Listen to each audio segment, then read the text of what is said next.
দিন গড়িয়ে রাত আসে, মাস গড়িয়ে বছর আসে, বছর যায় বছর আসে। ঠিক 940 বছর পর মালাকুল মাউত আদম আলাইহিস সালামের কাছে আসলেন। বললেন, আনা মালাকুল মাউত উকিলা বিকুম, আপনাদের জন্য আল্লাহ আমাকে বানিয়েছে রূহ কবজ করতে। ও আদম, আবুল বাশার, পৃথিবীর প্রথম মানব, প্রথম নবী, আপনার সময় শেষ, রেডি হন। কি হন?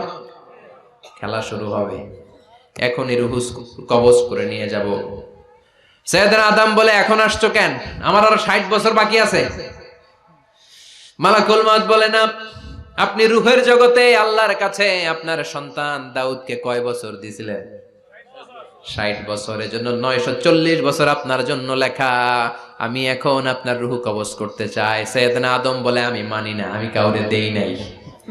60 বছর আমি দেই নাই, আমি আরো বাঁচবো, আমি আরো বাঁচবো, 60 বছর আমি বাঁচবো, আমি দেইতেই নাই। মিয়া যাও।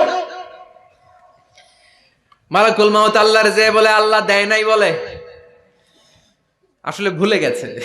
আসলে আফাতুল ইলমি আন-নিসিয়ান, মানুষ ভুলে যায়, মানুষ বড্ড ভুলে যায়। আমরা অনেক সময় খাইয়াও কই খাই নাই। অনেক কিছু আপনি দিছিলেন কিন্তু ভুলে যাই, গলার নিচ দিয়ে নামার পরে কই তুমি কিচ্ছু দাও নাই। আছে না নাই?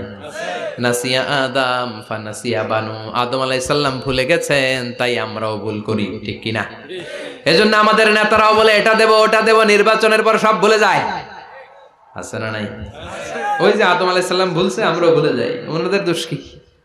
ভুলে যায়, বেমালুম ভুলে যায়।